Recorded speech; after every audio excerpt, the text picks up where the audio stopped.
Hi, it's Gwyneth here on a fabulous Feel Good Friday, teaching emotional intelligence to create brilliance so that you feel good about being you, so that you can go out there and market yourself, so that you can take off the mask that you might have been wearing for a very, very long time and just do what you absolutely love to do.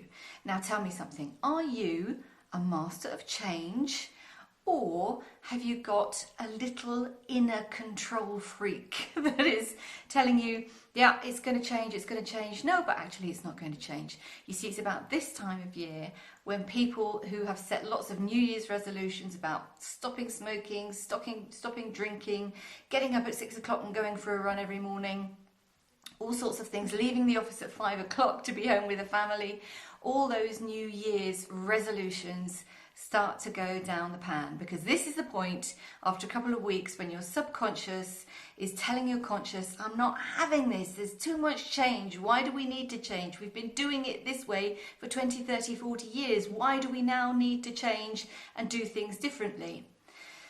When it comes to change, it's really, really important to do baby steps, to not just make huge changes, because physically, emotionally, your brain won't be able to cope properly.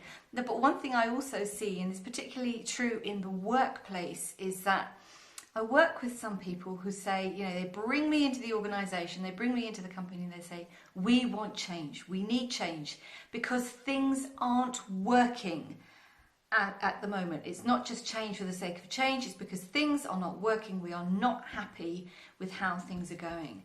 And so then I start working with them very gently, very nice person, asking the coaching questions. What would you like to happen? What would your ideal outcome be? What do you want to see working differently? Then I put it all together and then I get the answer, no, well, we're not sure. Change is hard work. And I always say, when you're at that point where your subconscious is saying, I'm not doing this anymore, and your conscious brain is like, okay, let's stay in bed for that extra half hour. Okay, let's just go outside for that cigarette. Okay, let's just have that quick glass of wine after work. All right, I'll just finish this and I'll get home by 6 instead of 5. When those conversations start inside of you, please be kind to yourself. Now, kind doesn't mean lazy, by no means. Doesn't mean that you should just give up and stop. What it does mean is to just understand that if you have been doing something in a particular way for a very, very long time, it is going to take you a time to actually change the way that things are happening. Now, if you are in a business or an organization where you know change has to happen because, I don't know, toxic co-workers, all the systems and policies that you have in place are just no longer up to date, don't address the common social issues of today, shall I say.